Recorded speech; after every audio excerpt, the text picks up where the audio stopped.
This part of the video features the step-by-step instructions for assembling and installing your Murphy bed. A Murphy bed built using the Create-A-Bed Murphy bed mechanism is designed to provide years of trouble-free use when properly assembled and mounted to the wall. Watch this video from start to finish before attempting to assemble your bed. This bed contains stored mechanical energy which can cause serious injury or damage to the bed if improperly handled.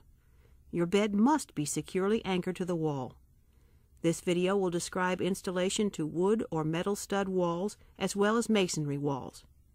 If you have any questions about any aspect of assembling your bed, mounting it properly to the wall, or disassembling your bed, check the list of frequently asked questions at the end of this video or call our technical assistance hotline at this toll-free number.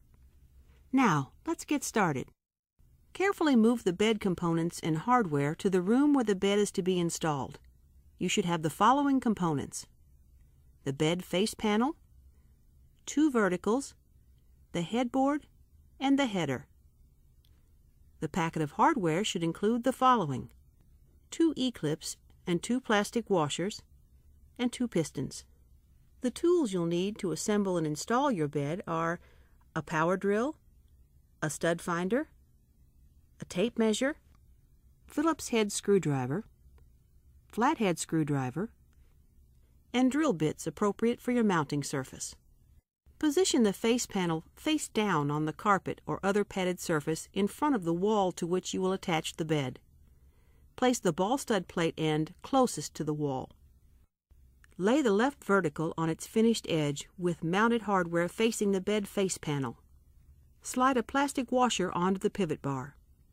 Slide the pivot bar into the pivot hole on the left side of the face panel until no gap remains between the side of the bed face panel and the vertical. Snap the metal E-clip into the groove at the end of the pivot bar. Repeat these steps with the right vertical.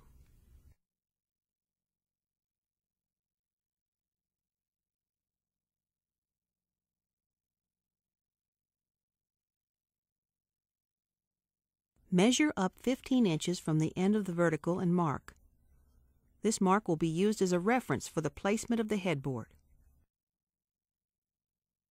Mark 2 points, one 18 inches and one 28 inches from the end of the vertical.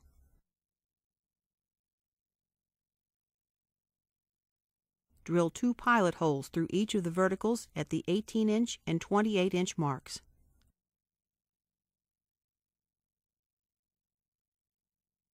With a helper, screw the headboard into place using 2 number 8 2-inch screws.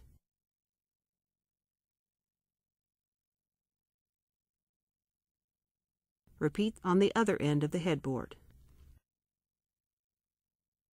With the bed face panel remaining face down on the padded floor with both legs in the closed position against the face panel surface, use a helper to help you lift the ends of both verticals to rotate them and the headboard into the upright position.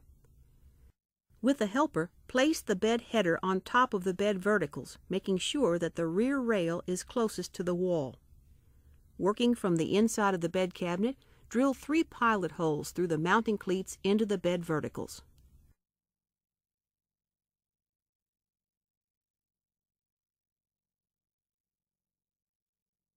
Attach the bed header to the vertical with 3 number 8 1 1/4 inch screws. Repeat this step on the other end of the header. Take care not to drill or screw all the way through the vertical. Remove the 2 bed stops from the inside of the bed cabinet. With the face panel still in the lowered position, carefully place the back of the bed cabinet 2 to 3 feet away from the wall, allowing enough room to work comfortably behind the bed. The pistons must be mounted so that the arrow on the label points up. Snap the lower end of the piston on the ball stud mounted to the side of the face panel. Rest the piston against the headboard. Repeat on the other side with the second piston. With a helper firmly holding the bed cabinet, raise the bed face panel assembly up and push it up into the bed cabinet until the front edge is recessed about 3 inches. The face panel will be very heavy. At this point, the upper end of the piston can be snapped on. Reach inside the bed cabinet from the back and snap the upper end of the piston onto the upper ball stud plate mounted on the vertical. Repeat on the other side. If you cannot easily snap the upper end of the piston onto the ball stud, your hardware may be mounted incorrectly or in the wrong position. The face panel should not have to be pulled out of the cabinet past vertical to install the pistons. If the wall does not have base molding, push the bed cabinet against the wall. If the wall has base molding, make a cut at the bottom rear of the cabinet verticals to accommodate the molding and push the bed cabinet until the backs of the verticals and the headboard are flush against the wall. Check to make sure the top and bottom of the bed cabinet are firmly against the wall. Insert a piece of cardboard in the gap between the face panel and each vertical. Do not attempt to operate your Murphy bed until it is securely anchored to the wall. Failure to do so could result in serious injury or damage to the bed. Your Murphy bed must be properly anchored to the wall using the appropriate fasteners. Which fasteners you use will depend on whether your wall is of wood stud, metal stud, or masonry construction. 3-inch drywall screws are used to anchor the bed cabinet to walls with wood studs. We recommend using a good stud finder, which can be purchased at any hardware store or home improvement center. This will help you locate the center of the stud, providing the most secure anchor. Find the studs in your wall and mark them. You may need to move your Murphy bed a few inches to the right or left once you've located the centers of the studs. Most walls are constructed with the studs 16 inches apart. Drill 3 pilot holes through the back rail of the bed header into the studs and drive 3 3-inch drywall screws through the wall into the studs.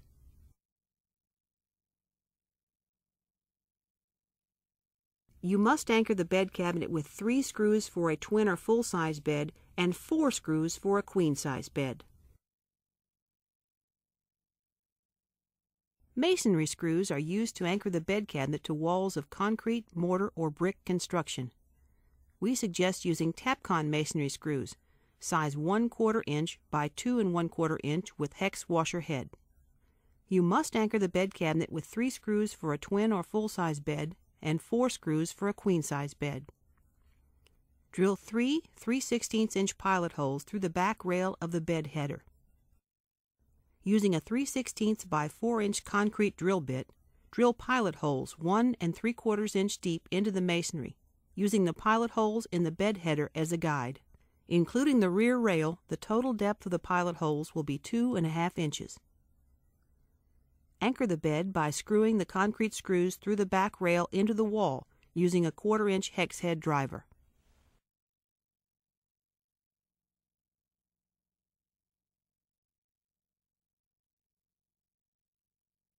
.3/16 by 4-inch toggle bolts are used to anchor the bed cabinet to a wall with metal studs.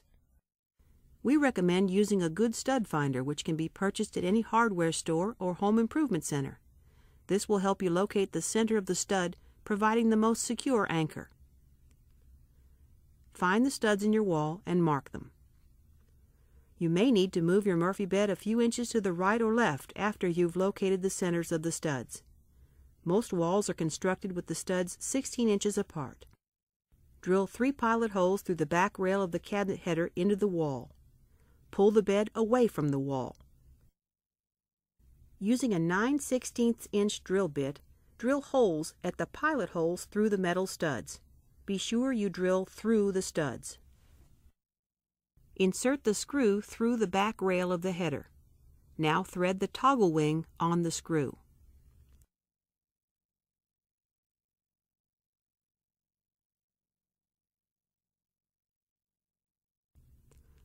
Fold the wings back completely and push it through the metal stud until the wings spring open.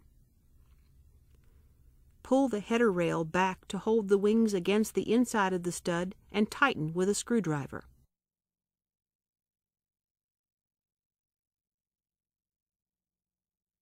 You must anchor the bed cabinet with 3 toggle bolts for a twin or full-size bed and 4 toggle bolts for a queen-size bed.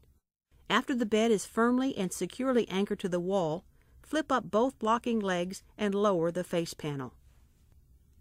With a helper holding the face panel in the down position, place the inner spring mattress inside the face panel and secure it with the elastic retaining straps. Don't be concerned if it seems difficult to lower the face panel.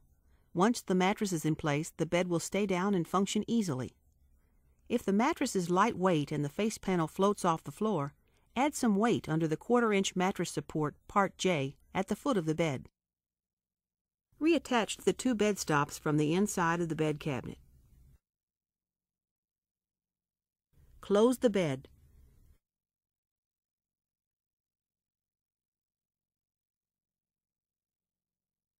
If the gap around the face panel is uneven, push gently at the bottom of the end panel on the side with the smallest gap until the desired gap is obtained. If you plan to add decorative base molding to your bed, position it across the lower front of the bed cabinet and attach it only to the front and bottom edges of the verticals.